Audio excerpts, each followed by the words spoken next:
Still to this day, in 2022, the concepts of pain and nociception are constantly mixed up and considered the same thing. This is then taught incorrectly at many universities around the world, meaning that the next generation of health professionals start their career with this false knowledge. Understanding that pain and nociception are not the same thing has massive implications for the way that we help patients make sense of and manage their pain. It's also led to better knowledge of why previously overused conventional treatments do not work for pain, and helps us make better informed decisions with patients about their care. Hey friends, welcome back to the channel. If you're new here, my name is Mahin and I'm an advanced practice physiotherapist specialising in pain management based in the UK. On this channel we explore lifestyle strategies and tools that help people manage pain and create healthier and happier lives. Today I'll let you know why thinking that nociception and pain are the same thing is the biggest mistake we make about pain. I'll be referring to the brain throughout this video, but at no point am I suggesting that someone's pain is ever all in their head.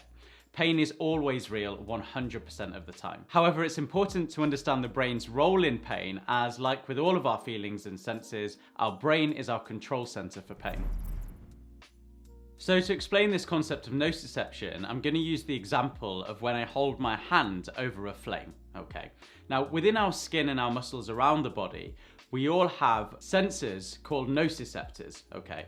And these nociceptors detect changes in temperature, chemical changes, and changes in mechanical pressure. It's important to note here that these sensors have adjustable sensitivity depending on whether an area is inflamed or damaged. So if there is inflammation or damage in the area, then these sensors become more sensitized within those areas. However, in this example of holding my hand over a flame, if the rise in temperature is significant enough, it will activate the nociceptors within the area around my hand. With this activation, there's a signal that's triggered by these nociceptors that basically say that there's potential danger in my hand because of the rise in temperature. This danger signal is then sent through a first order neuron to the spinal cord. At the spinal cord, this danger signal causes neurotransmitters to be released at a synapse. These chemicals then join a whole mixture of other chemicals which may, altogether, have an effect on a second order neuron, the spinal nociceptor, which then sends that signal up to the brain. This synapse is the first place at which the danger signal from the tissues is processed in the dorsal root ganglion. Here there is an extensive system of interneurons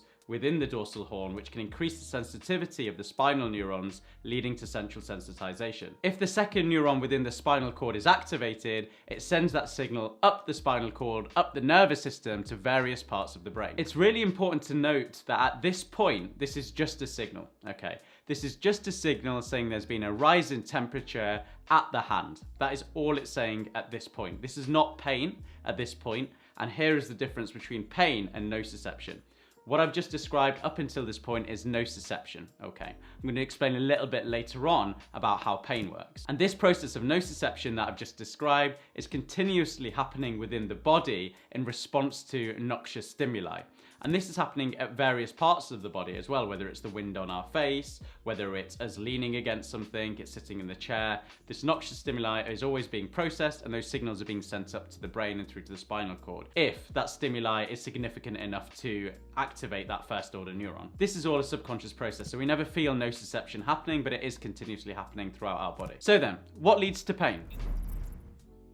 So when this danger signal reaches the brain draws on a whole variety of inputs and ultimately decides whether the body part, my hand in this example, needs protecting. Overall, it will decide on whether there is more evidence for danger or more evidence for safety. To help make this decision, the brain will consider thoughts and emotions, beliefs and expectations, past experiences and memories, and other senses such as sights, smells, and sounds. So if I go back to the example of my hand over a flame, what will happen is the brain will draw on all of these different things. So it will look at my hand over the flame and it will say, okay, well, there's something potentially hot there. You might even be able to smell the wax burning or whatever it might be that's causing that, that flame to be there.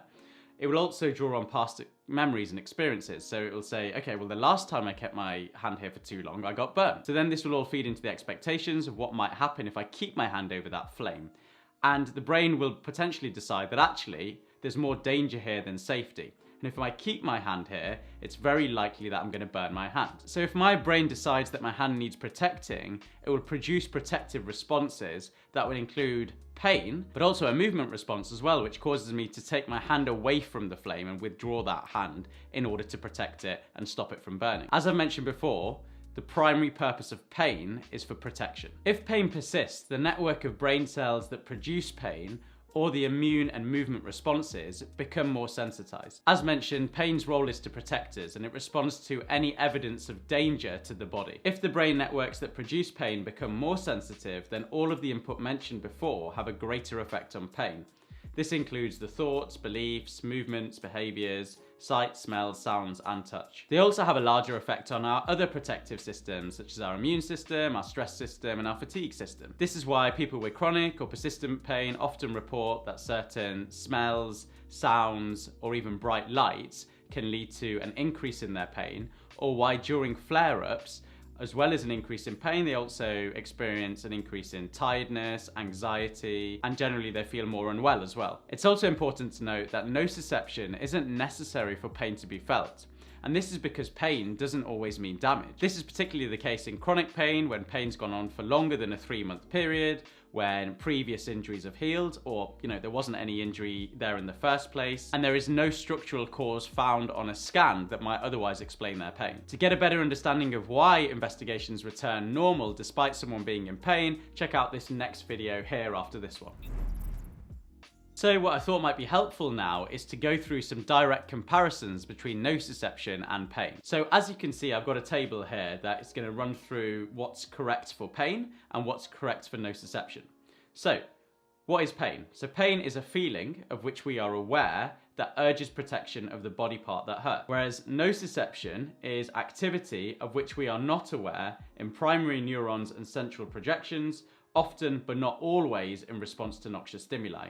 And that's the important bit there, that there doesn't always have to be noxious stimuli there to create nociception. Pain is always felt somewhere, whereas nociception always occurs somewhere. Pain is always felt, whereas nociception is never felt. Pain can only occur in a living animal, whereas nociception can occur in a single neuron removed from a frog. A painful stimulus is one that triggers pain, whereas a noxious stimulus is one that activates nociceptors. We often fear pain, and we can fear damage, but we cannot fear nociception because we neither feel nor see it.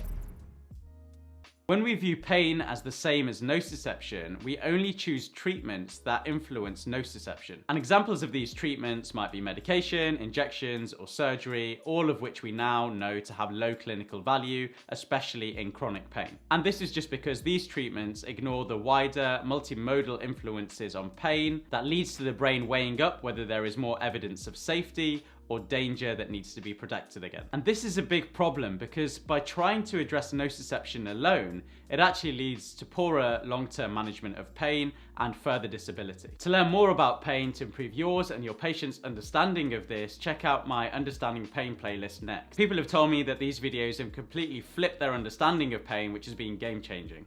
Thanks for watching, take care, and I'll see you on the next video.